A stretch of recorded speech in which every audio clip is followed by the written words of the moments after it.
पिंकी के पति कमलेश की दुकान पर गांव का गुंडा जग्गू दादा आता है और धमकी देकर जाता है कि अगर उसने 1 लाख रुपए नहीं दिए तो वो दुकान तोड़ देगा। घर में सभी परेशान होते हैं। अरे सत्यानाश हो उस जग्गू का, अच्छा खासा लड़का था, पता नहीं क्यों गुंडागर्दी करने लगा, किसी की भी जमीन हड़प लेता है और अब हमारी दुकान के पीछे पड़ा है नास पीचा। मेरे तो कुछ भी समझ में नहीं आ रहा कि मैं क्या करूं। अरे बेटा, मैं तो कह रही हूँ कि 1 लाख रुपए दे दो और छुट्टी पाओ इस जग्गू दादा से। नहीं माँ, मेहनत की कमाई है, ऐसे कैसे दे दूं? मैं तो 1 रुपया भी नहीं देने वाला उसे। अरे पैसा तो दोबारा भी कमा लेंगे, पर जान है तो जहान है। नहीं पिताजी, मैं नहीं दूंगा पैसे, मैंने फैसला कर लिया है। पिंकी कमरे में आकर सोचने लगती है, मेरे पति के ऊपर ये कैसी मुसीबत आ गई है। हे भगवान, क्या करूं मैं? तभी उसे जादुई पत्थर से आवाज सुनाई देती है, दन दन दन दन दन दन, जो चाहे वो तू बन। अरे हाँ, मैं भी कितनी भुलक्कड़ हूँ, मेरे पास तो जादुई पत्थर है, पर मैं क्या करूँ? जग्गू दादा तो बहुत बड़ा गुंडा है, उसका सामना मैं कैसे कर पाऊंगी? पर मुझे ये करना ही होगा। पिंकी प्लान बनाती है और उसे एक आइडिया आता है और वो आइडिया वो सबको बताती है।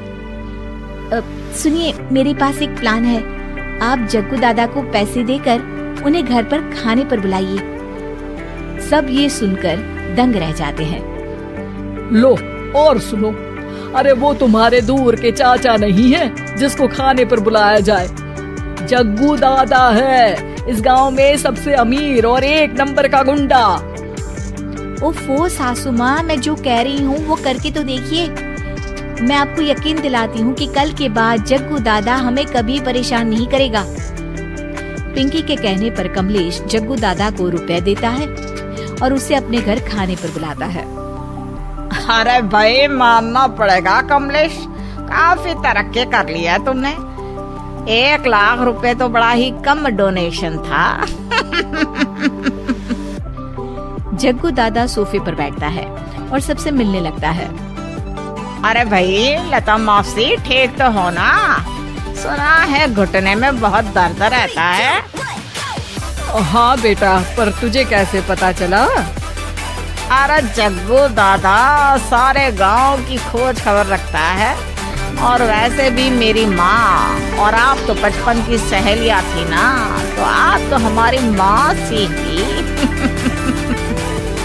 मौसी कहकर 1 लाख रुपए का चूना लगा रहा है कमबख्त।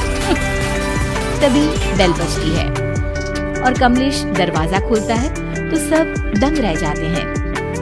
अरे एमपी साहब, आप आइए आइए, आप कमलेश को कैसे जानते हैं? अरे भाई, कमलेश हमारे बड़े ही अच्छे मित्र हैं और मैंने सुना है कि आप इनकी दुकान हड़पना चाहते हैं, इनसे चंदा भी मांगते हैं आप। अरे एमपी जी, वो तो बस थोड़ा धंधे में मंदी चल रही थी तो गांव वालों से थोड़ी मदद मांग ली। देखो जग्गू दादा, होंगे दादा तुम अपने घर के, ये हमारे पहचान के लोग हैं, इनके साथ तुमने कुछ भी उल्टा सीधा किया तो सीधा जेल में डाल देंगे, समझे? फिर वहाँ बाकी कैदियों से चंदा मांगते फिरोगे क्या? जग्गू घबरा जाता है और वहाँ से जाने लगता है। जी जी एमपी जी, समझ गए, हम चलते हैं, हमें माफ कर दो कमलेश बाबू। अरे बेटा, खाना तो खा लेता। अरे जग्गू। जग्गू दादा को भागता देख एमपी के रूप में बदली पिंकी हंसने लगती है और सब एमपी के पास आते हैं और उनका धन्यवाद करते हैं। आपको कैसे पता चला एमपी साहब कि जग्गू हमें परेशान कर रहा था? आपकी बहू पिंकी है ना, बड़ी ही समझदार है, वो मेरे ऑफिस आई और मुझसे मदद मांगी। क्या पिंकी ने ये सब किया?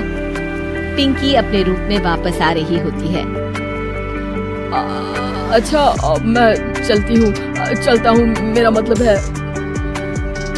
अरे ऐसे कैसे, आप बिना खाना खाए नहीं जा सकते, आइए आइए। नहीं नहीं, फिर कभी मुझे जाने दीजिए। पिंकी भागती है। अरे इन्हें किस बात की जल्दी थी? लगता है कोई इम्पोर्टेंट मीटिंग होगी माँ।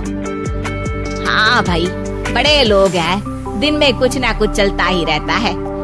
लेकिन भगवान का शुक्र है कि आज बहू की वजह से सब सही हो गया। पर बहू है कहाँ? पिंकी घर से दूर भागते भागते अपने रूप में वापस आ जाती है। उफ, बाल बाल बच गई आज तो।